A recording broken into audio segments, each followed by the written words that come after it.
জান্নাতের হাড়ে ভাল দেখি দাউদ পয়গম্বরের কণ্ঠের চাও আরো মধুর কণ্ঠে আমার কোরআনের তেলাওয়াত শুনতে চাও কি?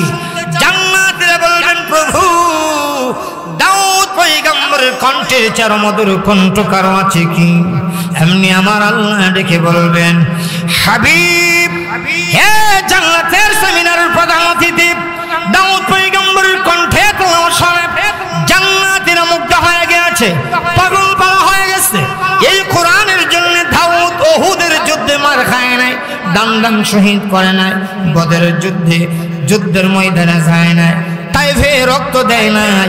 তাইফে রক্ত দিলে আপনি আমার বন্ধু দিয়েছেন কোরআনের জন্য, উহুদে দান শহীদ করলে আপনি আমার বন্ধু করেছেন কোরআনের জন্য, বেঈমান কাফিরদের কালি শুনলে আপনি আমার বন্ধু শুনেছেন কোরআনের জন্য। হাবিব, আপনার মধুর কণ্ঠ দিয়ে জান্নাতীদের সামনে আমার কোরআনের সূরা ইয়াসিন তেলাওয়াত করে শোনায়া দেয়। আমার আপনার নবী সেই দিন সূরা ইয়াসিন তেলাওয়াত করে শোনাবেন। আল্লাহু আকবার। হে আশুগঞ্জ মুইশারের মুসলমান, একটা আওয়াজ করে বলবেন দাউদ নবীর চেয়ে আমাদের নবীর কণ্ঠ একটু কম। হ্যাঁ, আল্লাহ তাআলা সৌন্দর্য দিয়েছিলেন ইউসুফ পয়গম্বরকে, কণ্ঠ দিয়েছিলেন দাউদ পয়গম্বরকে। তাফসীরের কিতাব লেখেন গোটা জগতের সব মানুষকে আল্লাহ যে সৌন্দর্য দিয়েছেন 10 ভাগে ভাগ করে এক ভাগ দিয়ে আপনাকে আমাকে সলমুদ্দি কলমুদ্দি হেলানা ডলানা তামাম পৃথিবীর সব মানুষকে দিয়েছেন মাত্র এক ভাগ, আর একা ইউসুফ পয়গম্বরকে আল্লাহ দিয়েছিলেন 9 ভাগ। জোরে বলবেন না? কিন্তু আপনার নবী আমার নবী বিশ্ব নবী রাহমাতুল লিল আলামিন ব্যতিক্রম। ইউসুফ নবী সহ গোটা পৃথিবীর সব মানুষের শুধু নয়, গোটা সৃষ্টিকুলের সৌন্দর্য যদি একদিকে রেখে দেওয়া হয় আর আপনার আমার নবীর সৌন্দর্য যদি অন্যদিকে রেখে দেওয়া হয়, তামাম পৃথিবীর তামাম সৃষ্টিকুলের সৌন্দর্যের চেয়ে আমার আপনার নবী বেশি সুন্দর। মা আয়েশা বলেন লানা শামসুন ওয়ালিল আফাকি শামসুন। মা আয়েশা বলেন ও পৃথিবীর মানুষ, মহান আল্লাহ তামাম জগতের জন্য একটা সূর্য দিয়েছেন, আর আমি আয়েশাকেও মহান আল্লাহ একটা সূর্য দিয়েছেন।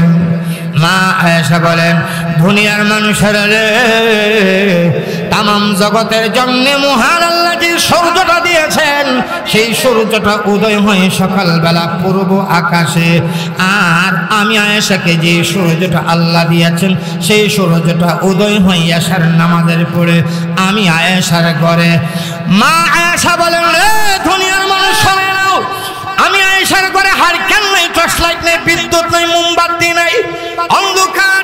আমি আয়েশা অন্ধকারে ঘরে বসে আছি, এক হাতে সুই অন্য হাতে সুতা, সুতার সুয়ের ছিদ্র দিয়া সুতা গাঁথার জন্য আলোর প্রয়োজন, আলো নাই, হারকেন নাই, টর্চ লাইট নাই, বিদ্যুৎ নাই, কুফির বাতি নাই, কিছুই নাই। মা আয়েশা বলেন অপেক্ষায় আছি দিনের নবী কখন আমি আয়েশার ঘরে তাশরিফ আনবেন। মা আয়েশা বলেন রে দুনিয়ার মানুষ, যেই মাত্র আল্লাহ নবী আমি আয়েশার ঘরে তাশরিফ এনেছেন, আল্লাহ নবীর সুন্দর চেহারার আলোর মাধ্যমে আমি আয়েশা সুয়ের ছিদ্র দিয়ে সুতা গেঁথতে সক্ষম। আল্লাহ নবী রাহমাতুল লিল আলামিন বললেন সাহাবীরা, আগামী কালকে এমন এক ব্যক্তির হাতে ইসলামী পতাকা দেওয়া হবে যাকে আল্লাহ এবং আল্লাহর রাসূল যাকে ভালোবাসে, চিল্লায়ে বলেন সুবহানাল্লাহ। আমি বললাম নবী গো আপনাকে ভালোবাসি। নবী বলল তোরে চিনিওই না। এই ভালোবাসার দাম আসেনি? আমরার ভালোবাসা তো মুখে মুখে মাইকটা যদি ভাই, নবীর ভালোবাসার কত গান গাই আসেনি? আল্লাহর নবী ও নূরের নবী গো তুমি আমার পরাণের পহরন। মদিনার নবীকে এই পরাণলার ঘরে পরাণলা শাহবাগ চত্বর থেকে আমার গাইলেছি নিসমুক্তি কয়ে আসছে, কথা কয় না, কথা বলে না, কথা বলে না। বিভিন্ন সময় আমাকে নিয়ে কটাক্ষ করে, ব্যঙ্গচিত্র করে, তখন তো তোকে হারকিন দিয়েও হওয়া যায় না। এখন মাহফিলের ঘরে ফসা জিলাপি আছে দেখছ, নবী গো তুমি আমার পরাণের পরাণ।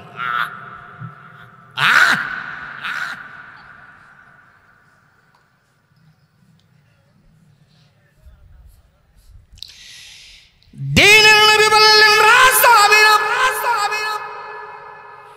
আগামীকালকে আমার এক ব্যক্তির হাতে ইসলামী পতাকা দেওয়া হবে যাকে আল্লাহ এবং আল্লাহ রাসূল ভালোবাসে। সাহাবায়ে কেরাম নবীর এই ঘোষণা শোনার পরে সকলের এই মনের তামান্নার প্রেরণা, পতাকা যদি আমার হাতে চলে আসতো আল্লাহ এবং রাসূলের ভালোবাসা পাওয়ার গ্যারান্টি পেয়ে যাইতাম। তাই ফজর নামাজের পরে আমার নবী সাহাবায়ে কেরামকে বলতেন, কাছে আসো। নবীজি সাহাবায়ে কেরামের দিকে ঘুরে বসতেন, যেইভাবে আপনাদের ইমাম সাহেবও ফজর নামাজের পরে আপনাদের দিকে ঘুরে বসে। বসেনি। আমার নবী মাঝে মধ্যে বলতেন, সাহাবীরা ফজরের পরে বলতেন, কাছে আসো, কাছে আসো। সাহাবীরা কাছে আসতো, কিন্তু সেই দিন আর কাছে আসো বলতে হলো না। সকলেই নিজ নিজ দায়িত্বে কাছে আসতেছেন আর আল্লাহর নবীর দৃষ্টি আকর্ষণ করার চেষ্টা করতেছেন। নবী যদি আমার দিকে তাকায়, আমাকে যদি পছন্দ করে নে, পতাকাটা যদি আমার হাতে দিয়ে দেয়, এই জন্য সকলেই কাছে আসতেছেন আর নবীর দৃষ্টি আকর্ষণ করার চেষ্টা করতেছেন। দ্বীনের নবী উম্মতের কল্যাণে রাহমাতুল আলাম, রাহমাতুল আলামিন এক নজর সকলের দিকে তাকাইলেন। অতঃপর আমার নবী ডাকি বললেন, সাহাবীরা রে, সকলকে দেখতে পাচ্ছি কিন্তু আমার আলী কোথায়? আলীকে যে দেখা যাচ্ছে না। জবাব আসছে, হুজুর আলী অসুস্থ। আল্লাহর নবী বললেন, আলীকে বলো আসার জন্য। হযরত আলী রাদিয়াল্লাহু তাআলা আনহু নবীজির খেদমতে হাজির হলেন। আল্লাহর নবী ডেকে বললেন, আলী আমি তো তোমাকে চেয়েছিলাম, এতক্ষণ কোথায় ছিলে রে আলী? হযরত আলী রাদিয়াল্লাহু তাআলা আনহু ডেকে বললেন, নবী গো, এক তো মাথায় প্রচন্ড ব্যথা, আবার গায়ে জ্বর, আবার তারপরে চোখ উঠেছে, এই জন্য পিছনে বসেছিলাম। দ্বীনের নবী বললেন, আয় আলী, আয় আমার কাছে আয়। হযরত আলী রাদিয়াল্লাহু তাআলা আনহু যেই মাত্র নবীজির কাছে আসলেন, আমার নবী আপনার নবী নিজের পবিত্র জবান থেকে সামান্য মোবারক নিলেন আর আলীর চোখে লাগাই দিলেন। নবীজির পবিত্র থুথু মোবারক লাগাইতে দেরি হলো। আলী রাদিয়াল্লাহু তাআলা আনহু সম্পূর্ণভাবে সুস্থ হতে মুহূর্তের দেরি হলো না।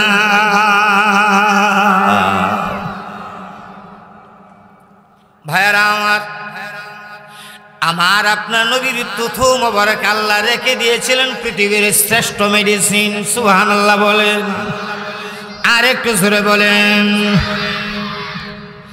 হাদিস শরীফে আছে, এক ইহুদি হাত কেটে আলাদা করে আঙ্গুলে ধরে, হাতের আঙ্গুলে ধরে কাটা হাত নবীর খেদমতে নিয়ে হাজির। এসে বললেন, হে মুহাম্মদ সাল্লাল্লাহু আলাইহি সাল্লাম, সত্যই যদি আপনি আল্লাহর পয়গম্বর হন, নেন আমার কাটা হাতটা জোড়ায় লাগাইয়ে দেন। আল্লাহ নবী বিশ্বনবী রাহমাতুল লিল আলামিন নিজের পবিত্র জবান থেকে সামান্য একটু থুতু নিলেন, কাটা হাত জায়গায় ফিট করলেন আর হাতের চতুর্দিক দিয়া আল্লাহর নবীর থুতু মোবারক দিয়ে একটা গোসা দিয়ে দিলেন।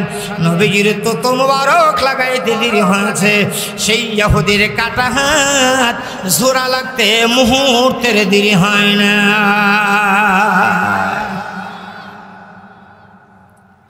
ভাইয়ারা আমার, হিজরতের রজনীতে নবীর একমাত্র সফর সঙ্গী ছিলেন হযরত আবু বকর সিদ্দিক রাদিয়াল্লাহু তাআলা আনহু। গারে সুরের পাশে গিয়ে আবু বকর বললেন, হুজুর,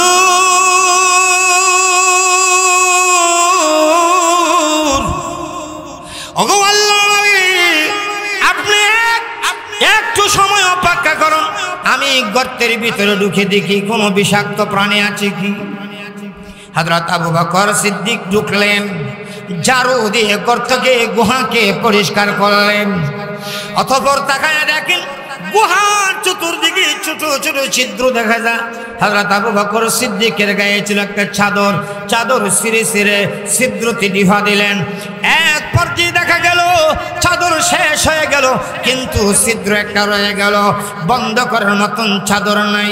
আবু বকর সিদ্দিক রাদিয়াল্লাহু তাআলা আনহু পায়ের মোড়াটা দিয়ে ছিদ্র মধ্যে ধাক্কা দিয়ে বসে পড়লেন, আর আল্লাহর নবীকে ডেকে বললেন, ওগো আল্লাহর নবী, ভেতরে তাশরিফ আনুন। গুহার ভেতরে তাশরিফ নিলেন। আবু বকর সিদ্দিকের রাতের উপর মাথা রেখে আমার আপনার নবী ঘুমিয়ে পড়লেন। ওই দিকে ছিদ্র দিয়া একটা বিষাক্ত সাপ গুহার ভিতরে ঢুকতেছে, যেই দিকে মাথা দিয়ে ধাক্কা দে ছিদ্র বন্ধ পা।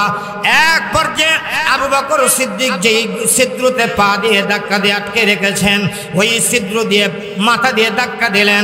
আবু বকর সিদ্দিক পা সরানা, বারবার ধাক্কা দেওয়ার পরেও যখন আবু বকর সিদ্দিক পা সরানা, সাপ আবু বকর সিদ্দিকের পায়ে দংশন করলেন, কামড় দিলেন, সাপের বিষের ক্রিয়া শুরু হয়ে গেল। আবু বকর সিদ্দিকের চেহারা নীল বর্ণের হয়ে গেল, চোখ দিয়ে পানি ঝরতে শুরু করলো। কখন যে দুই ফুটে চৌকার পানি আবু বকর সিদ্দিকের আল্লাহর নবীর সুন্দর চেহারা মোবারকে পড়ে গেল, আবু বকর সিদ্দিক বলতে পারে না। আমার নবীর ঘুম ভেঙে গেল। নবী তাকায় দেখেন আবু বকর সিদ্দিক ঢলে পড়েছেন। আবু বকর সিদ্দিকের পাটা সরে গেল, ছিদ্র দিয়ে একটা সাপ গুহার ভিতরে ঢুকে এক পাশে আদবের সঙ্গে দাঁড়ায় আছে। আমার নবী বুঝতে আর বাকি নাই, সাপটাই আমার আবু বকর পায়ে কামড় দিয়েছে, দংশন করেছে।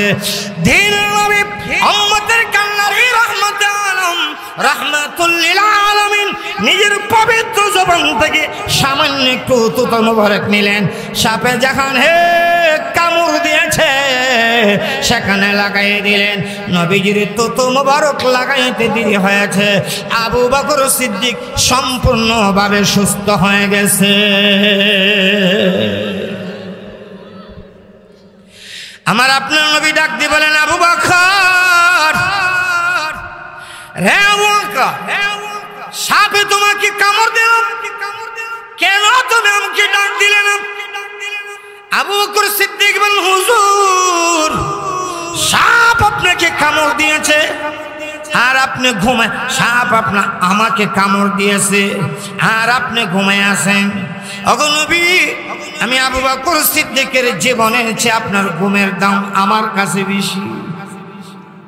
আল্লাহু আকবার জোরে কোন না। আবু বকর সিদ্দিক বলেন, হুজুর,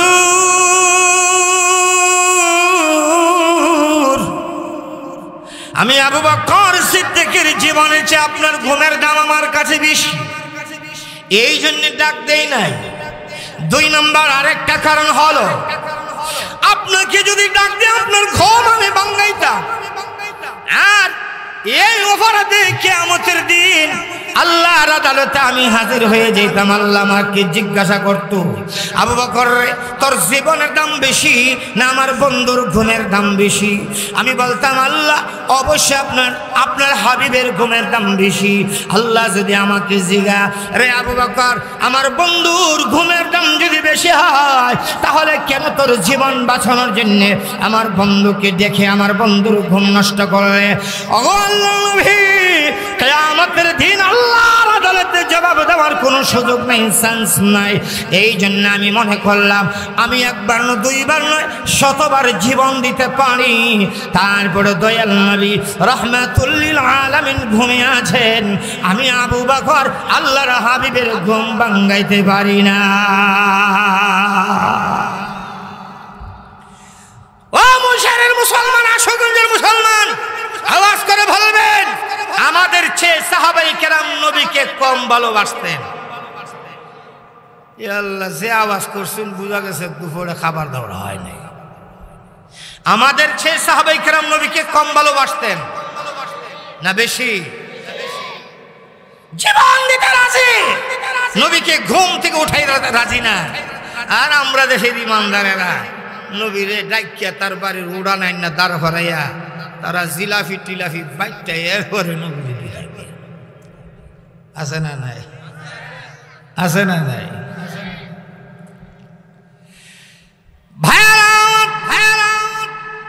আল্লাহ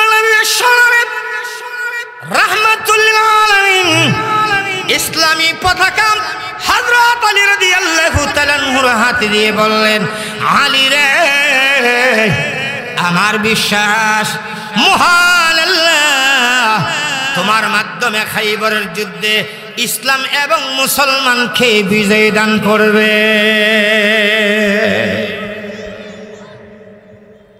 হযরত আলী রাদিয়াল্লাহু তাআলা ইসলামী পতাকা পেয়ে এক হাতে তরবারি নিলেন, আরেক হাতে একটা ঢাল নিলেন, নিয়ে সামনে যখন আগাইলেন দিয়ে শর্ট অব আল্লাহ নামক গ্রন্থে লেখে আলী রাদিয়াল্লাহু তাআলা তাকাই দেখেন এমন এক বেঈমান সামনে দাঁড়ায় আছে যার সঙ্গে 1000 যুদ্ধ করে পারে না। কি মনে করেন তাহলে লোকটা আমার চেয়ে দুর্বল? হ্যাঁ, 1000 যুদ্ধও যার সঙ্গে যুদ্ধ করে পারে না, অস্ত্র হাতে নিয়ে হযরত আলী রাদিয়াল্লাহু তাআলা সামনে হুঙ্কার দিয়ে বললেন, রে আলী, তুমি কি জানো আমি যে 1000 যুদ্ধের সঙ্গে যুদ্ধ করতে পারি? হযরত আলী রাদিয়াল্লাহু তাআলা বললেন, তা তো জানি। সে বলল, তাহলে কেন আসলে এই অকালে নিজের জীবনটাকে নষ্ট করতে, অসময়ে জীবন হারাইতে কেন আসলে? রে আলী, তোমার বাবার সঙ্গে আমার সুসম্পর্ক ছিল, সেই সুবাদে তুমি আমার ভাতিজা। আমি চাই না তোমার গায়ের রক্ত দিয়ে আমার হাতটাকে রঙিন করি। অতএব আলী,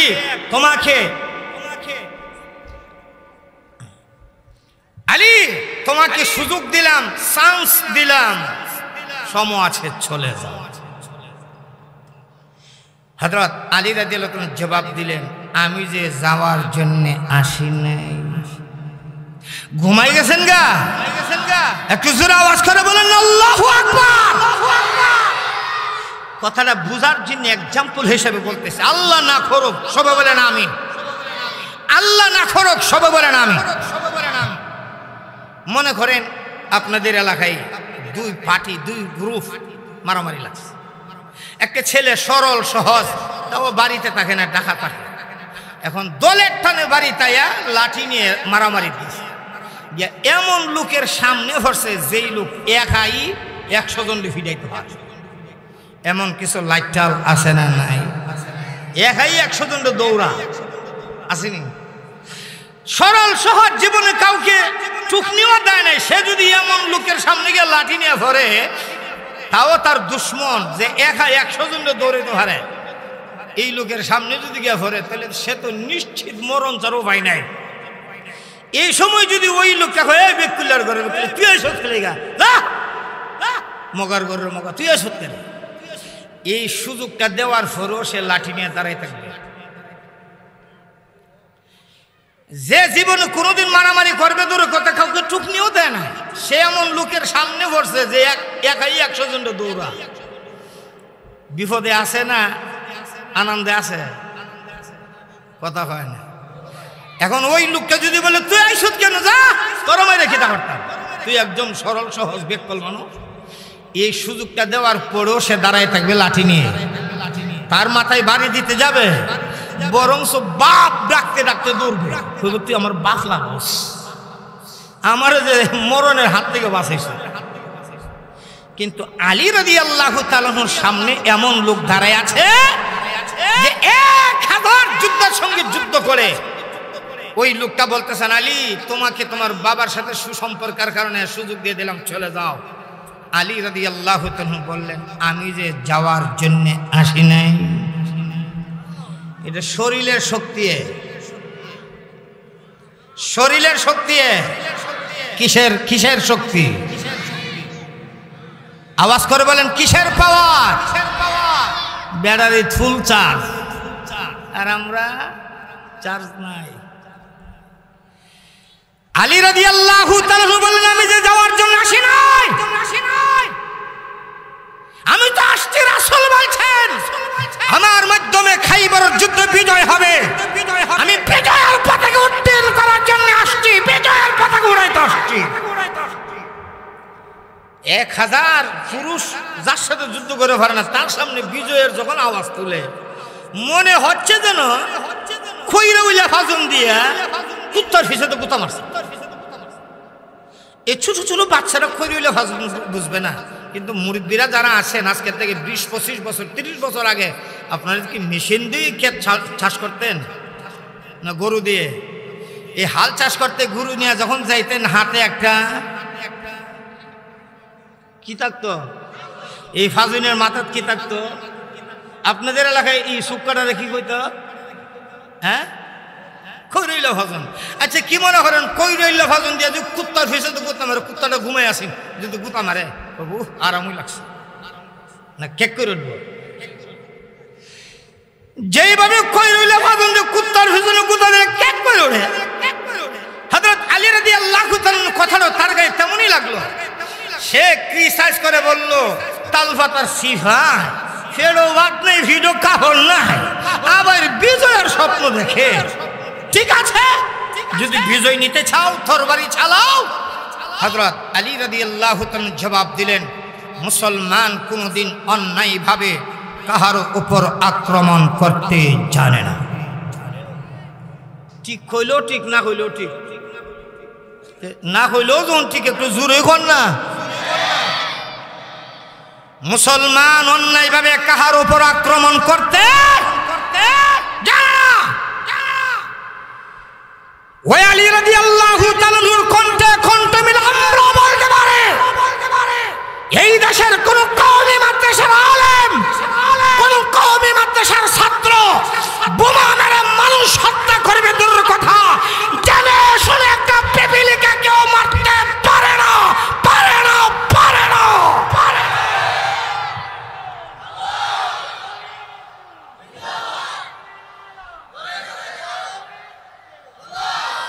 কিন্তু এক শ্রেণীর মানুষ আছে যারা আলেমকে সইতে পারে না। আলেম দেখলেই তাদের শরীরে শুক্লানি শুরু হয়ে যায়, অ্যালার্জি বেড়ে যায়। একজন আলেম যদি আস্তে আস্তে হাঁটে, পিছন দিক থেকে মন্তব্য করে, দেখো না জানি কার বাড়ি খাই আইছে, দেখো হাঁটতে পারে না। যদি একটু লম্বা খাইকে হাঁটে, দেখো মনে দাওয়াত আরেকটা আছে, দৌড়ে যেতেছে। পাঞ্জাবি যদি একটু লম্বা হয় তো এই মোল্লার এই কাপড়ের দাম বাড়াইছে। আবার পাঞ্জাবি যদি একটু ভাটি হয় তো এই বাড়ি পাঞ্জাবি ইমাম আমরা মসজিদে রাখি না। এমন কিছু মানুষ আছে না নাই? জোরে বলেন আছে না নাই? আমি আপনাদের কাছে জানতে চাই, উলামায়ে কেরাম কি জাতির দুশমন? উলামায়ে কেরাম কি জাতির দুশমন? উলামায়ে কেরাম জাতির দুশমন নয়, বরংস উলামায়ে কেরাম হলো জাতির জন্য এই আঙ্গুলের মতো। কোন আঙ্গুল? কথা বলে না, কোন আঙ্গুল? আচ্ছা আমি আপনাদের কাছে জানতে চাই, দুইজনে মুখামুখি তর্ক লাগছে, যদি আঙ্গুলটা দেখাইলা তাহলে সহজেই যাইব না পাশে বেড়ার বাঁশ থাকলে টান দিয়ে আত লইলিব? এই আঙ্গুলটা দেখাইলে বাঙালির রাগ বাড়ে, কিন্তু আরব কান্ট্রিতে একদম তুমুল লড়াইয়ের মাঝখানে এই আঙ্গুল যদি দেখাইলে সব শেষ। 5টা আঙ্গুল মিলে একটা সমাজ। এই আঙ্গুলি 4 আঙ্গুলের সাথে সাইজেও মিল নাই, বাড়িও একটু দূরে, কথা হয় না। সাইজে মিল আছে নি, বাড়িও 4টার বাড়ি কাছাকাছি, এটা একটু দূরে। ঠিক তেমনি ভাবে উলামায়ে কেরাম লিবাসে পোশাকে সাধারণ মানুষের সাথে সাইজে মিল নাই, বাড়ি দাঁড়ে থাকলেও দূরে, কারণ সহজে আলেমের বাড়ি ঢুকা যায় না। হক্কানি উলামায়ে কেরাম যারা শরঈ ফর্দা মেনটেন করে চলে, তাদের বাড়ি ঢুকতে হলে বাড়ির বাহির থেকে ডাকন লাগে, হুজুর আমি অমুক আইছিলাম, পারমিশন থাকলে ভিতরে ঢুকতাম। 4 আঙ্গুলের কোন একটা আঙ্গুল যদি না থাকে আপনার চলা যায়। আপনি 4 আঙ্গুলের মধ্যে এই আঙ্গুল নাই, চলতে সুবিধা হবে, চলা যাবে না, কথা বলেন, চলা যাবে না, চলা যাবে না, এই বাকি সব আছে এটা নাই, চলা যাবে না, এটা নাই, চলা যাবে না, এই সব আছে এটা নাই, তাও চলা যায়, কিন্তু 4 আঙ্গুল আছে আঙ্গুল নাই, কাটা চামচ, কথা হয় না, 4 আঙ্গুল আছে আঙ্গুল নাই, কাটা চামচ, কারণ এই আঙ্গুল ছাড়া আপনার বোতলে ধরা সম্ভব না। পারবেন দুইটা দিয়ে ধরতেন? সম্ভব।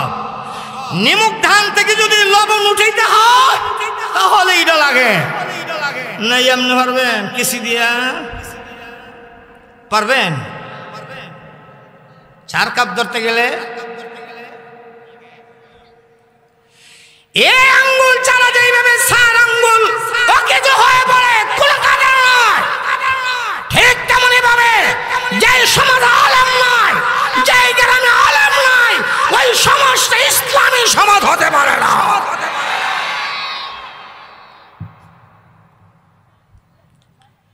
হযরত আলী রাদিয়াল্লাহু তাআলা বললেন, তরবারি চালান, আমি প্রতিরোধ করব, তারপরে বদলা নিব।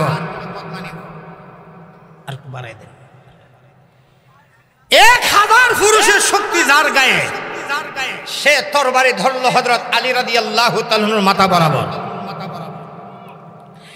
আলী রাদিয়াল্লাহু তাআলার হাতে ছিল ঢাল, তরবারি নিচে ঢাল ধরে দিল, ওই দুশমনের তরবারির আঘাতে ঢাল কেটে 2 টুকরো হয়ে তরবারিটা আলীর মাথায় গিয়ে পড়লেন, আর সামান্য একটু আঘাত আনলেন, এই শেষ।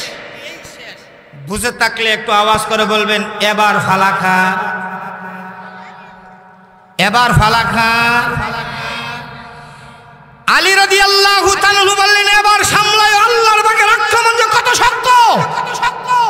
এই কথা বলে হযরত আলী আল্লাহু আকবারের ধ্বনি নিয়ে যখন তরবারি আঘাত করলেন, ওই বেঈমান ঢাল ধরল, ঢাল কেটে 2 টুকরো হয়ে তরবারি তার মাথায় পড়ে ঠিক মাঝখানে 2 টুকরো করে আলীর তরবারি মাটি পর্যন্ত স্পর্শ করেছে।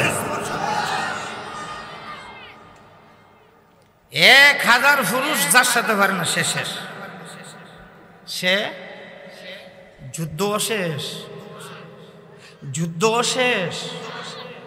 বাকি যুদ্ধ চালাইতে হলে ঢালের প্রয়োজন, হযরত আলীর হাতে তো ঢাল নাই।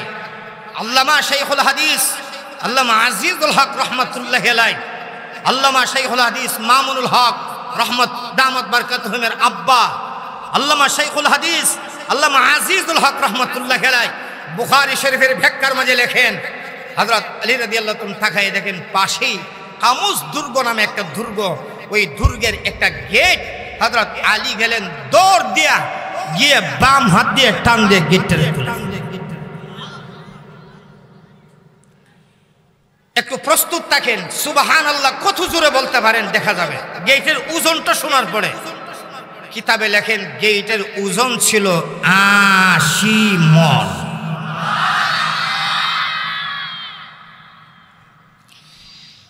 আল্লাহ নবীর সাহাবী হযরত আলী রাদিয়াল্লাহু তাআলা সেই গেট হাতে নিলেন, লড়াই করলেন, যুদ্ধ করলেন।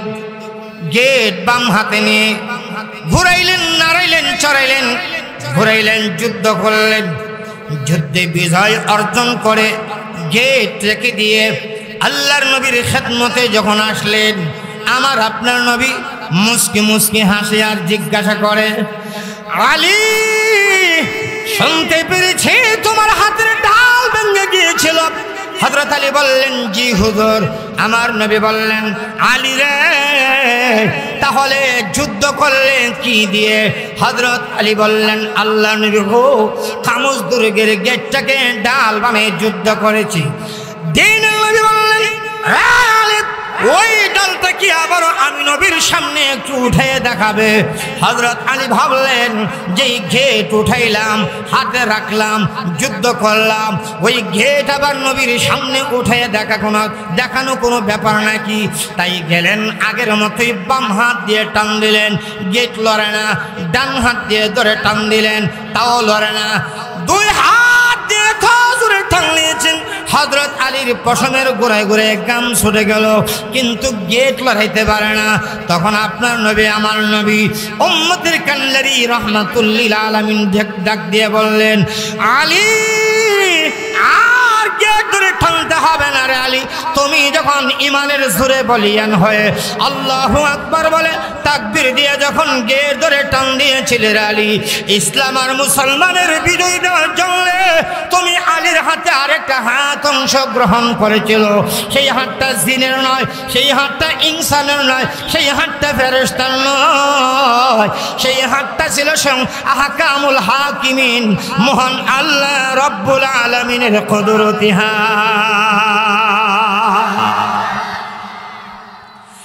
মুসলমান, আবারও যদি সাহাবায়ে কেরামের ঈমানের মতন ঈমান বানাইতে পারেন, আল্লাহর কসম, আল্লাহর কসম, আপনার হাতে মাটির চাকা এটিএম বোমার কাজ দিবে, এটিএম বোমার কাজ দিবে। সাহাবায়ে কেরাম সংখ্যায় কম ছিলেন, আমরা সংখ্যায় বেশি। সাহাবায়ে কেরাম অর্থনৈতিক অবস্থা ভালো ছিল না, আমাদের অর্থনৈতিক অবস্থা ভালো। সাহাবায়ে কেরামের 2 দিন 3 দিন চুলায় আগুন ধরতো না। আর আমাদের অবস্থা আপনাদের এই মুইশাইরও আপনি তালাশ করলে পাবেন এমনও পরিবার আছে প্রতি ওয়াক্তে 1-2 জনের খাবার নষ্ট হয়। কথা বলেন, আছে না নাই? আরো জোরে বলেন, আছে না নাই?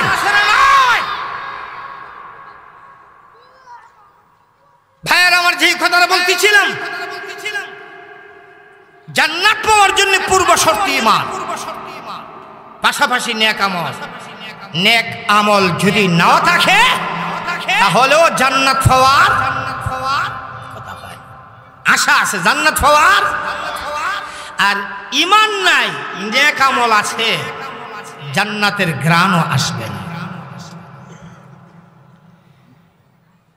আল্লাহ তাআলা ঈমানদারদের জন্য জান্নাত তৈরি করে রেখে দিয়েছে। জান্নাতের ভিতর অসংখ্য অগণিত নিয়ামত দিয়ে আল্লাহ জান্নাতকে সাজাইছে, ভরপুর করে রেখে দিয়েছেন নিয়ামত। ওই নিয়ামতগুলির আলোচনা করলে ঘন্টা নয়, রাত নয়, মাসের পরে মাস যাবে, কিন্তু জান্নাতের নিয়ামত আলোচনা করে শেষ করা সম্ভব। ভাইয়ারা, জান্নাতের ভিতরে যত নিয়ামত আল্লাহ জান্নাতীদের জন্য রেখে দিয়েছেন, সব নিয়ামতের উপরে আল্লাহর দিদার হলো সবচেয়ে বড় শ্রেষ্ঠ নিয়ামত। জোরে কোন সুবহানাল্লাহ, আর একটু জোরে বলেন সুবহানাল্লাহ। বলবেন হুজুর আল্লাহর দিদার বলছেন, আমরা তো বুঝতে পারি নাই, এই জন্য সুবহানাল্লাহর আওয়াজটা আস্তে করেছি। একটু বুঝাইয়া বলেন। তাহলে আমি যদি বলতে চাই আমার মতো করে বলবো, জান্নাতের ভিতরে যত নিয়ামত আছে তার মধ্যে সবচেয়ে শ্রেষ্ঠ নিয়ামত হলো আমার মহান আল্লাহকে একটা নজর দেখা।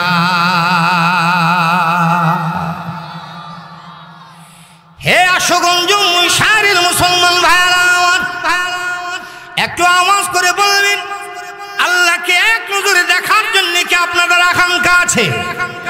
2টা হাত উঁচু করে দেখায় বলেন, আছে।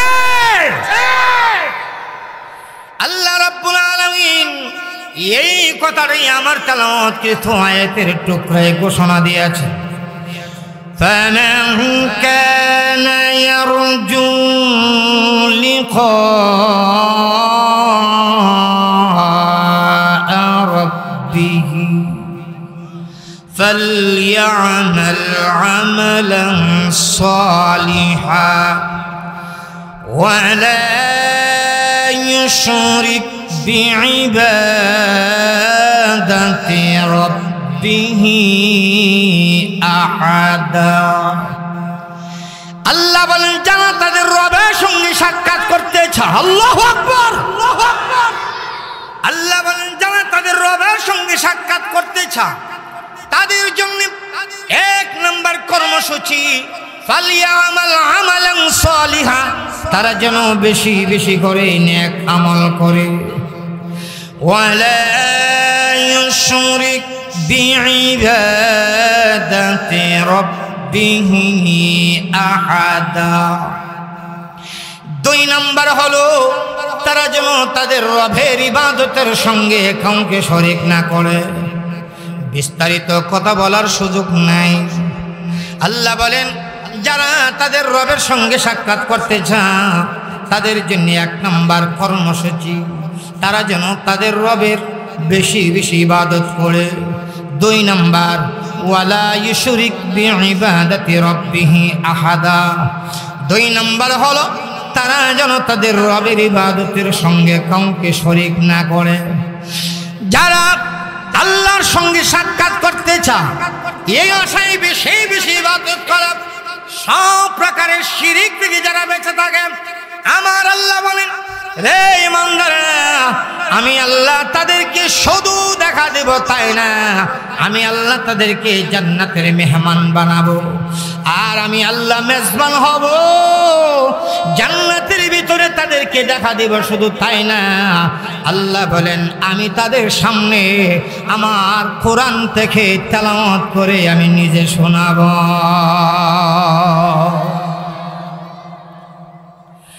আল্লামা ফকিহ আবুল সামারকান্দি রাহমাতুল্লাহি আলাইহি তামবিহুল গাফিলিন নামক কিতাবের প্রথম খণ্ডে লেখেন জান্নাতের ভিতরে একটা সেমিনার হবে, একটা সেমিনার মাহফিল হবে। যেই মাহফিলের সভাপতি হবেন স্বয়ং আল্লাহ। ইয়া আল্লাহ, এরপর আল্লাহু আকবার আওয়াজটা বের হয় না। হে ভাই, সেমিনারের সভাপতি যত দামি সেমিনারটা তত দামি। কথা বলেন, সভাপতি যত গুরুত্বপূর্ণ সেমিনারটাও তত। জান্নাতের ভিতরে সেমিনার সভাপতি হবেন কে? আরো জোরে। সভাপতি হবেন স্বয়ং আল্লাহ। প্রধান অতিথি হবেন আপনার আমার নবী, দু জাহানের বাদশা, উম্মতের কান্ডারি, রাহমাতুল লিল আলামিন হবেন সেই সেমিনারের প্রধান অতিথি। শ্রোতা হবেন দুনিয়ার শুরু থেকে শেষ পর্যন্ত যত মুমিন ঈমানদার, ঈমান নিয়ে কবরও গিয়েছে, যারা ঈমান নিয়ে কবরে যাবে সকল মুমিন মুসলমান হবে সেই সেমিনারের শ্রোতা। আল্লাহু আকবার।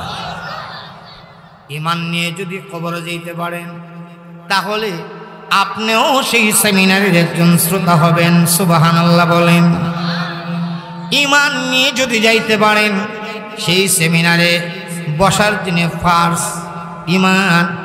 ঈমান নিয়ে যদি কবরে যাইতে পারেন আপনিও সেই সেমিনারের শ্রোতা হবেন। বসার জন্য এইভাবে শট দেওয়া হবে না, নিচে শট বিছিয়ে দেওয়া হবে না। বসার জন্য থাকবে নূরের তৈরি চেয়ার। তবে মাহফিলের সাইডে যেইভাবে শ্রোতারা দাঁড়ায় আছে এইভাবে দাঁড়ায়ও থাকতে হবে না। তামবিহুল গাফিল নামক কিতাবের প্রথম কোন লেখেন ওই সেমিনারে অনেকে আসন পাবে না বসার জন্য, তাদের জন্য মহান আল্লাহ রেখে দিয়েছেন মেশকের তৈরি টিলা। মেশকের তৈরি টিলাতে তারা বসে পড়বে। যারা যেখানে বসবে আনন্দের সঙ্গে বসবে, আনন্দের শেষ নাই। সকল জান্নাতীরা যখন নিজ নিজ আসন গ্রহণ করবে এমনি আরশের মালিক মহান আল্লাহ সেই সেমিনারের সভাপতি মহান আল্লাহ ডাক দিয়ে বলবেন, দাউদ তোমাকে মধুর কণ্ঠ দিয়েছিলাম। হ্যাঁ দাউদ, তুমি পৃথিবীতে যখন জাবুর কিতাব তেলাওয়াত করতে তখন তোমার তেলাওয়াত শোনার জন্য পানির মাছ পর্যন্ত শুকনো চলে আসতো। উড়ন্ত পাখিটা জমিনে বসে যাইত, জঙ্গলের প্রাণীগুলি বাহিরে বের হয়ে আসতো। কিতাবের মধ্যে লেখে দাউদ পয়গম্বর যখন জাবুর কিতাব তেলাওয়াত করতেন একসঙ্গে 40 প্রকারের কণ্ঠ বের হয়ে আসতো।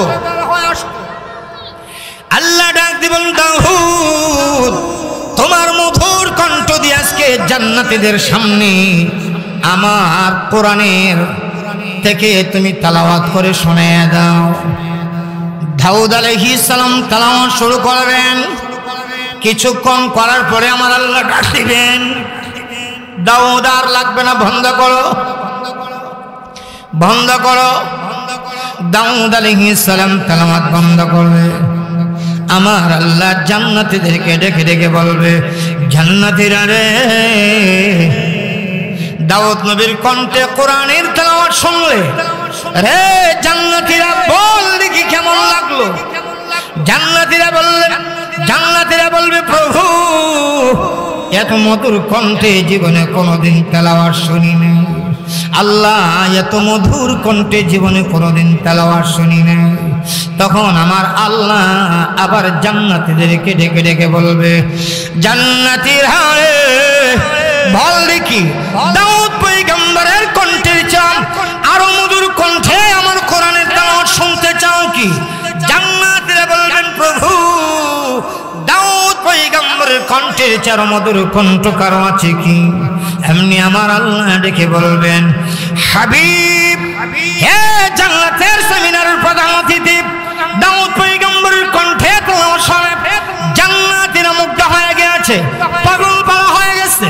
এই কোরআনের জন্য দাউদ উহুদের যুদ্ধে মার খায় নাই, দাম শহীদ করে নাই, বদরের যুদ্ধের ময়দানে যায় নাই, তাইফে রক্ত দেয় নাই। তাইফে রক্ত দিলে আপনি আমার বন্ধু দিয়েছেন কোরআনের জন্য, উহুদে দান শহীদ করলে আপনি আমার বন্ধু করেছেন কোরআনের জন্য, বেঈমান কাফিরদের কালি শুনলে আপনি আমার বন্ধু শুনেছেন কোরআনের জন্য।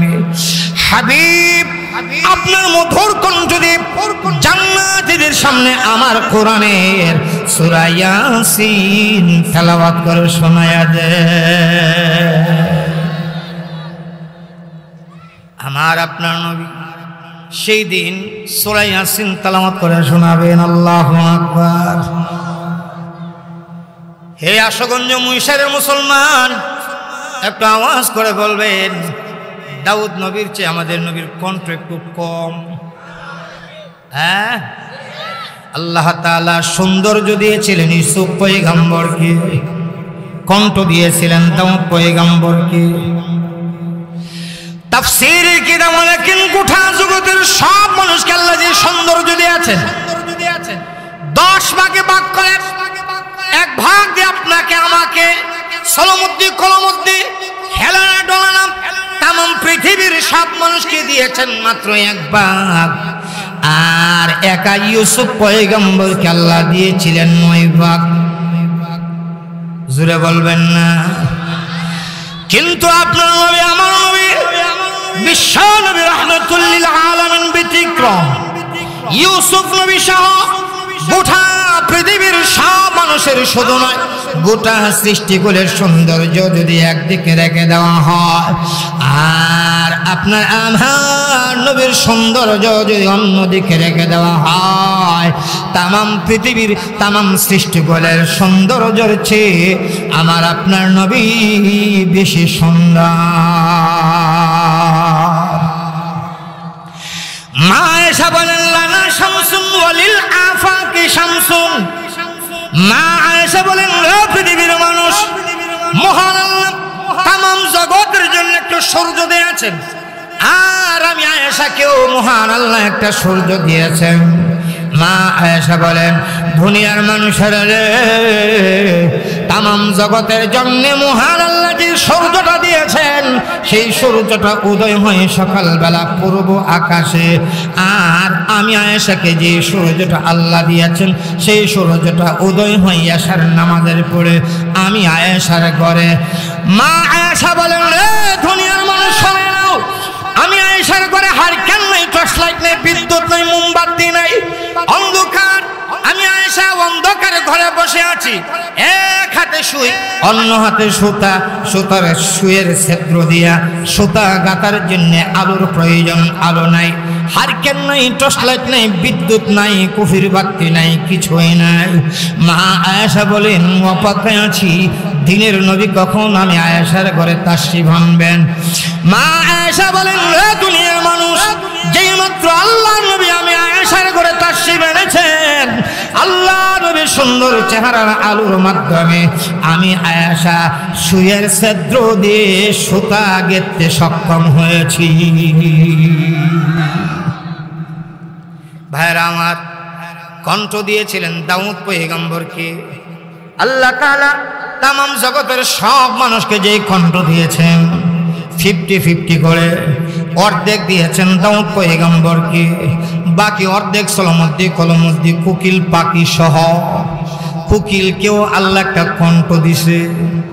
কথা বলেন, আরো জোরে বলেন।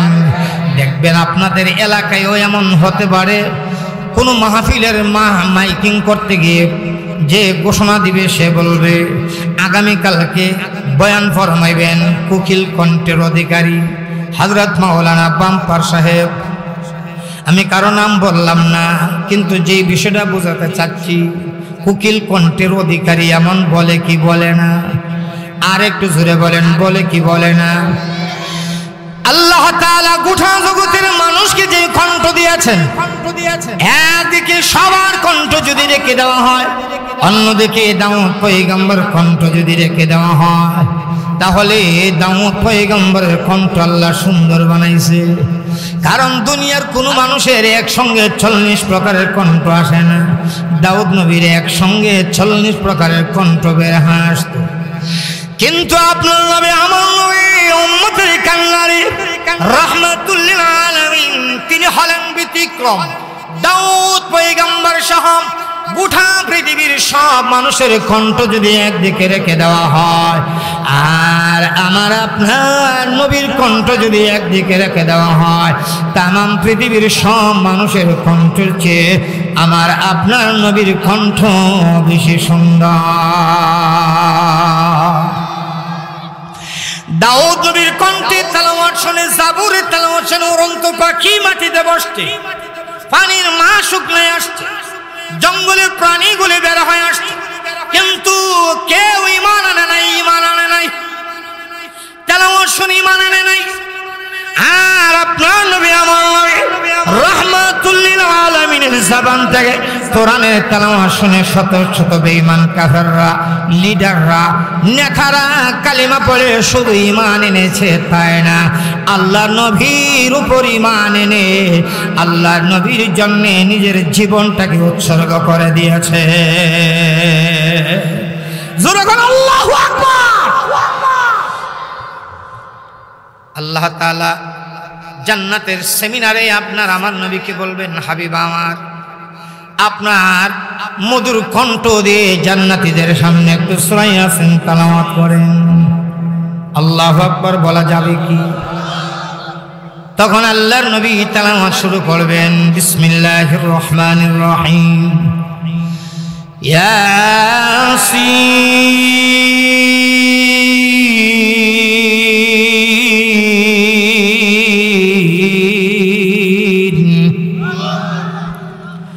ওয়াল কুরআনিল হাকীম।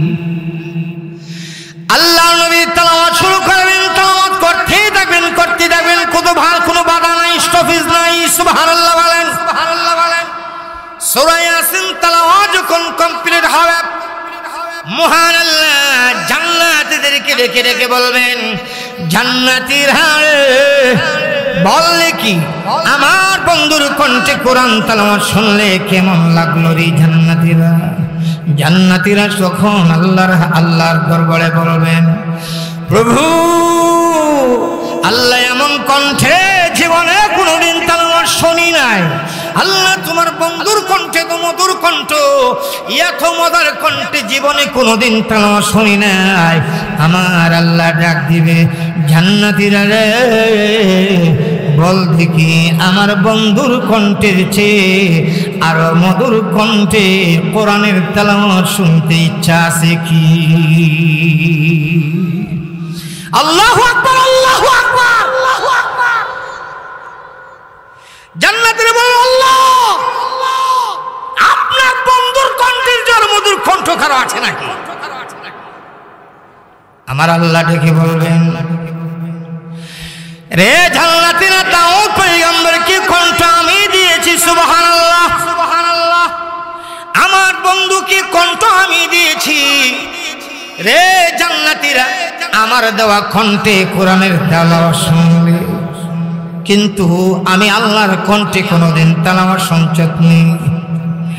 জান্নাতীরা জবাব দিবেন না, আল্লাহ আপনার কণ্ঠে জীবনে কোনোদিন তেলাওয়াত শুনি নাই। আমার আল্লাহ ডাক দিবে, জান্নাতীরা রে, আজকে শুধু দেখা দিব তাই না, আমি আমার কোরআনের সূরা রহমান তোদেরকে তেলাওয়াত করে শোনাতে চাই। আর জোরে বলো আল্লাহু আকবার। সেই দিন আল্লাহ নিজে তেলাওয়াত করবে। আল্লাহু আকবার বলতে ইচ্ছা হয় না? আনার রহমান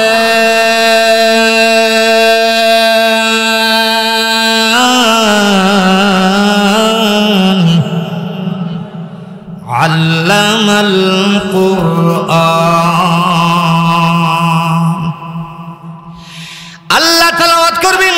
জান্নাতীরা দুনিয়াতে তেলাওয়াত করেছিল রহমান, আল্লামাল কুরআন। রহমান তিনি কোরআন শিক্ষা দিলেন যিনি, খালাকাল ইনসান। রহমান তিনি মানুষ সৃষ্টি করলেন যিনি, আল্লামাল বায়ান। রহমান তিনি বয়ান শিক্ষা দিলেন যিনি, ভাষা শিক্ষা দিলেন যিনি।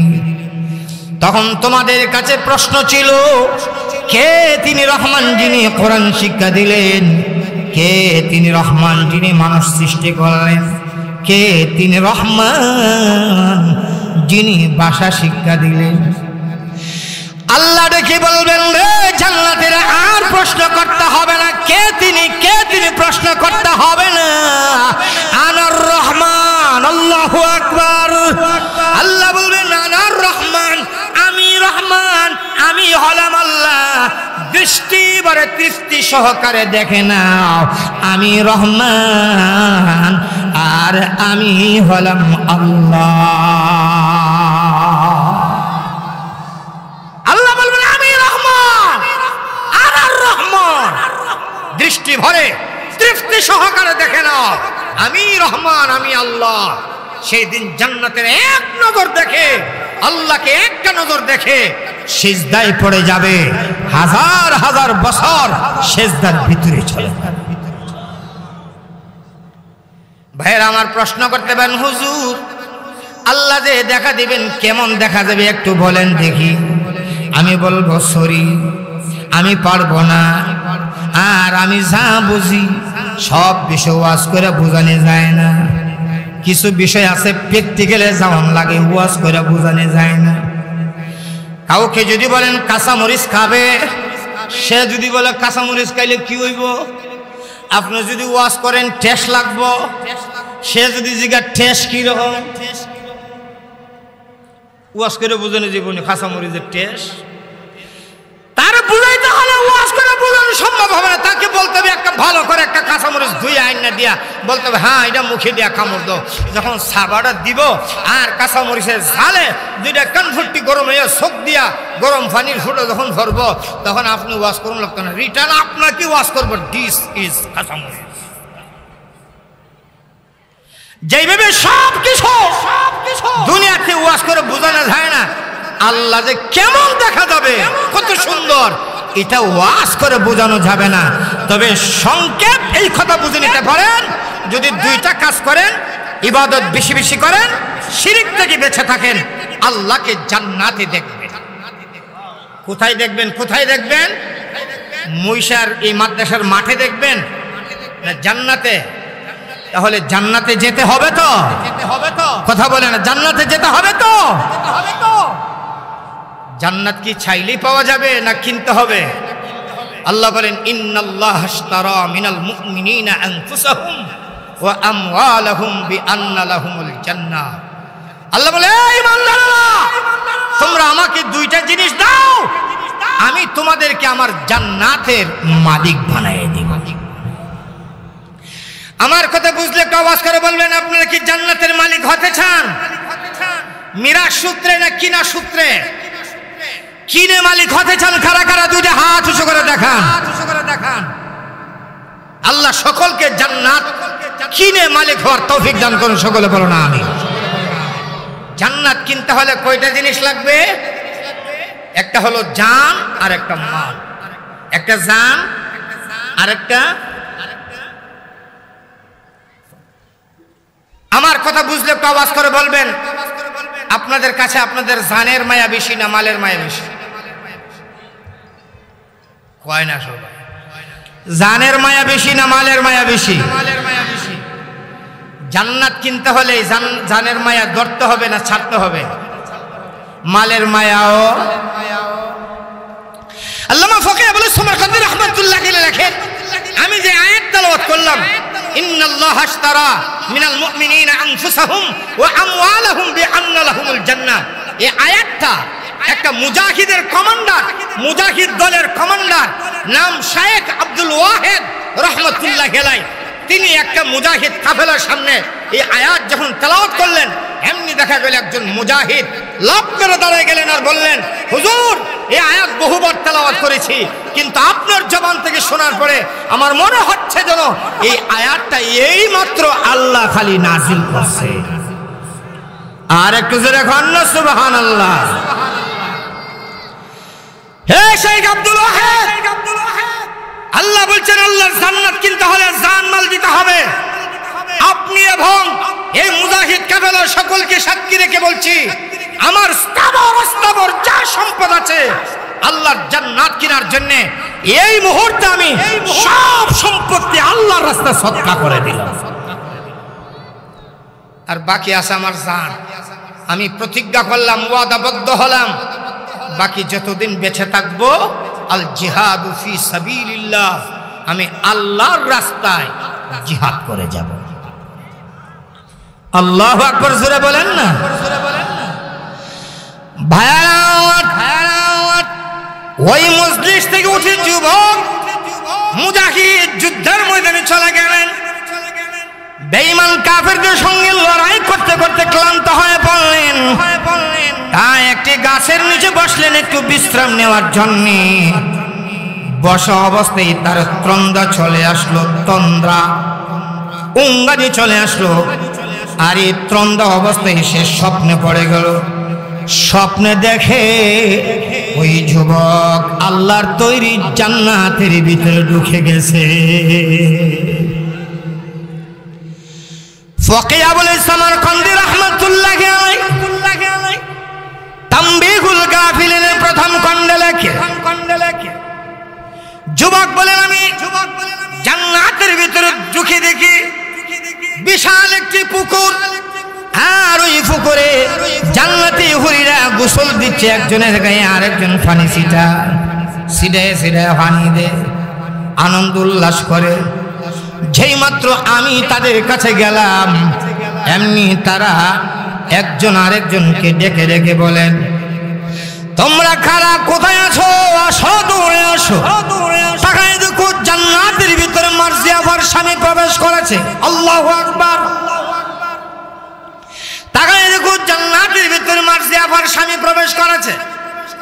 যুবক বলেন, আমি ধানে বামে সামনে পেছনে তাকাইলাম, তাকায় দেখে আমি যুবক ছাড়া কোনো পুরুষ দেখা যায় না। তাই ভাবলাম তারা হয়তো আমাকে মার্জিয়ার স্বামী বলে সম্বোধন করেছে। সাহস করে তাদের কাছে গেলাম, গিয়ে প্রশ্ন করলাম, কে গো তোমাদের মাঝে মার্জিয়া কে? তারা জবাব দিল, না আমাদের মাঝে মার্জিয়া নেই। মার্জিয়া কোথায়? মার্জিয়া আপার সামনে। তাহলে তোমরা কারা? সবাই বললেন, আমরা হলাম মার্জিয়া আপার বান্দি। যুবক বলেন, বান্দি যদি এত সুন্দর হয়, না জানি মার্জিয়া কত সুন্দর। আমি মার্জিয়াকে একটা নজর দেখার জন্য সামনের দিকে দৌড় দিলাম। দৌড় দিয়ে গিয়ে দেখি সামনে আরেকটা পুকুর পাইলাম। ওই পুকুরেও কিছু হুরিরা গোসল দিচ্ছে, একজনের গায়ে আরেকজন পানি ছিটিয়ে দিচ্ছে। আর আমাকে দেখে তারা চিৎকার মেরে বলছে, কে কোথায় আছো? আসো জান্নাতের ভিতরে তাকায় দেখো মার্জিয়াফার স্বামী প্রবেশ করেছে। যুবক বলেন, আমি ডানে বামে সামনে পেছনে তাকায় দেখি আমি যুবক ব্যতীত অন্য কোনো পুরুষ দেখা যায় না। তাই আমি ভাবলাম হয়তো আমাকেই মার্জিয়ার স্বামী বলে সম্বোধন করেছে। আমি আস্তে করে তাদের কাছে গেলাম, সাহস করে জিজ্ঞাসা করলাম, কে গো তোমাদের মাঝে মার্জিয়া? তারা বললেন, না আমাদের মাঝে মার্জিয়া নাই। মার্জিয়া কোথায়? মার্জিয়ার সামনে। তোমরা কারা? তারাও বলল, আমরা হলাম মার্জিয়া বান্দি। কিতাবের মাঝে লেখেন, প্রথম ফুকুরের হুরিরা দ্বিতীয় ফুকুরের হুরিদের সৌন্দর্যের মতো না। দ্বিতীয় ফুকুরের হুরিরা প্রথম ফুকুরের সঙ্গে কোনো তুলনা চলে না, এত সুন্দর। যুবক বলেন, মার্জিয়াকে একটু দেখার জন্য সামনের দিকে দৌড় দিলাম। দৌড় দিকে দেখি জান্নাতের ভিতরে একটা গেট, একটা শাহী গেট। ওই গেটের গোড়ায় একজন হুরি দাঁড়া আছেন। দুইটা পুকুরের হুরিদেরকে যদি একদিকে রেখে দেওয়া হয়, আর গেটের গোড়ার সৌন্দর্য যদি একদিকে রেখে দেওয়া হয়, গেটের গোড়ার হুরির সৌন্দর্য যদি একদিকে রেখে দেওয়া হয়, দুইটা পুকুরের হুরিদের সৌন্দর্য গেটের গোড়া আর হুরির মতন হবে না। তাই আমি ভাবলাম মনে এটাই মার্জিয়া। আমি গিয়ে বললাম, হাল আনতি মার্জিয়া, তুমি কি মার্জিয়া? এমনি সে মাথা লাড়া দিয়ে বললেন, আল্লাহু আকবার বলবেন না? মাথা যদি এমনি লাড়া দিয়ে কি বোঝা যায়? গেটের গোড়ার এই জান্নাতি হুরি বললেন, না আমি মার্জিয়া না। যুবক বললেন, তাহলে মার্জিয়া কোথায়? ওই গেটের গোড়ার হুরি বললেন, মার্জিয়া জান্নাতের ওই কামরার ভিতরে তোমার জন্য অপেক্ষায় আছে। যুবক বললেন, তাহলে তোমার পরিচয় কি? তুমি কে? গেটের গোড়ার হুরিও বললেন, আমিও হলাম মার্জিয়া বান্দি। যুবক বলেন, বান্দি যদি এত সুন্দর হয়, না জানি মার্জিয়া কত সুন্দর। তাই যুবক দৌড় দিলেন, কামরার ভিতরে ঢুকলেন। দৌড় দিয়া গিয়া দেখেন মার্জিয়া জান্নাতি অলংকার পরিধান করে, জান্নাতি পোশাক গায়ে পরে, জান্নাতি অলংকার লাগায়ে, ঘুমটা মাথায় দিয়ে এক হাতে শরবতের পেয়ালা আর এক হাতে হাত পাকানি বসে আছে। যুবক কামরার ভিতরে ঢুকে বললেন, হাল আনতি মার্জিয়া, তুমি কি মার্জিয়া? এমনি ওই হরি মাথা সামনের দিকে ঝুঁকায় বললেন, নাম। আল্লাহু আকবার। হরি বললেন, নাম। জান্নাতি হুরি বললেন, নাম। যুবক বললেন, তাহলে আমি কি তোমার পাশে বসতে পারি? তুমি যদি মার্জিয়া হও, আমি কি তোমার পাশে বসতে পারি? জান্নাতি হুরি বললেন, না আমার কাছে বসা যাবে না। যুবক বললেন, তাহলে কিসের স্বামী আর স্ত্রী? দুইটা পুকুরের হুরিরা বলল, তুমি আমার স্ত্রী, আমি তোমার স্বামী। জান্নাতের গেটের গোড়া হুরিয়া বলল, তুমি আমার স্ত্রী, আমি তোমার স্বামী। কাছে যদি বসতে না পারি, কিসের স্বামী আর স্ত্রী? এমনি জান্নাতি হুরি মার্জিয়া ডেকে বললেন, স্বামী আমার। দুইটা পুকুরের হুরিদের মুখে যা শুনেছেন সত্যি শুনেছেন, আর ওই জান্নাতের গেটের গোড়ায় হুরির মুখে যা শুনেছেন সত্যি শুনেছেন। হে যুবক শোনেন, আপনি আমার স্বামী, আমি জান্নাতে আপনার স্ত্রী। তবে শোনেন, আপনার দুনিয়ার জীবন হায়াত এখনো বাকি আছে, এই জন্য আমার কাছে বসতে পারবেন না। তবে সুসংবাদ গ্রহণ করুন, মহান আল্লাহ আমাকে অর্ডার দিয়েছেন, আপনি রোজা রেখেছেন, ইফতার দুনিয়ার জমিনে হবে না, জান্নাতের ভিতরে ইফতার হবে। আপনি সারাদিন যুদ্ধ করে ক্লান্ত হয়ে আছেন, আপনাকে বাতাস করার জন্য আল্লাহ আমাকে অর্ডার দিয়েছেন। তাই এক হাতে শরবতের পেয়ালা, আরেক হাতে পাকা নিয়ে বসে আছি। আপনি আসবেন আর জান্নাতি শরবত দিয়ে ইফতার করবে। রাবি বলেন, বর্ণনাকারী বলেন, ওই যুবক তার পাশে তরবারিটা চামড়ার খাবারের ভিতরে ঢুকে বসেছিলেন। যেই মাত্র স্বপ্ন দেখে ঘুম ভেঙে গেল, টান দিয়ে খাবারের ভিতর থেকে তরবারিটা বের করলেন, আর একটা চিৎকার মেরে ধর মারলেন, মার্জিয়া! আল্লাহু আকবার। মার্জিয়া বলে যখন দৌড় দিছে, এমনি বর্ণনাকারী বলেন, আমি সামনে গিয়ে দাঁড়াইলাম, হে যুবক, মার্জিয়া বলে কাকে ডাকছো? তখন ওই মুজাহিদ বললেন, আমার রাস্তা ছেড়ে দাও, আমার জান্নাতি হুরি মার্জিয়া আমার জন্য অপেক্ষায় আছে। সম্পূর্ণ ঘটনা ওই মুজাহিদের কাছে বর্ণনা করে ওই যুবক সামনের দিকে আগাইলেন, দুশ্মনের বেষ্টনীর ভিতরে ঢুকে বললেন, দুশ্মনের সঙ্গে লড়াই করতে করতে এক পর্যায়ে দুশ্মনের তরবারের আঘাতে আহত হয়ে জমিনে পড়ে ছটপট ছটপট করে এইভাবে ছটপট করতেছিলেন। বর্ণনাকারী বলেন, আমি একবার পশ্চিম আকাশের দিকে তাকাই, আবার ওই যুবকের লাশের ওই যুবকের দেহের দিকে তাকাই, আমি একবার পশ্চিম আকাশের সূর্যের দিকে তাকাই, আবার ওই যুবকের দেহের দিকে তাকাই। আল্লাহর কসম, ওই যুবকের দেহ থেকে প্রাণ আগে বের হলো না সূর্যটা আগে অস্তগামী হলো, আমি কোনটা আগে গিয়েছে আমি বলতে পারি না। তারা জান্নাত দুনিয়ার জমিন দেখেই কিনে গেছে, আমরাও কিনতে রাজি আছি? জোরে বলেন, কিনতে রাজি আছে? আল্লাহ আমাদেরকে কিনার তৌফিক দান করুন, সকলে বলুন আমিন। ভাইরা আমার, আল্লাহ তাআলা জান্নাত বিক্রি করার ঘোষণা দিয়েছেন। মাঝে মধ্যে তার বান্দাদের কাছে এমন কিছু সুযোগ আল্লাহ দিয়ে দেন বান্দারের জন্য জান্নাত কিনতে পারে। এই সুযোগটা সবসময় আসে না, আবার সবসময় তাকেও না।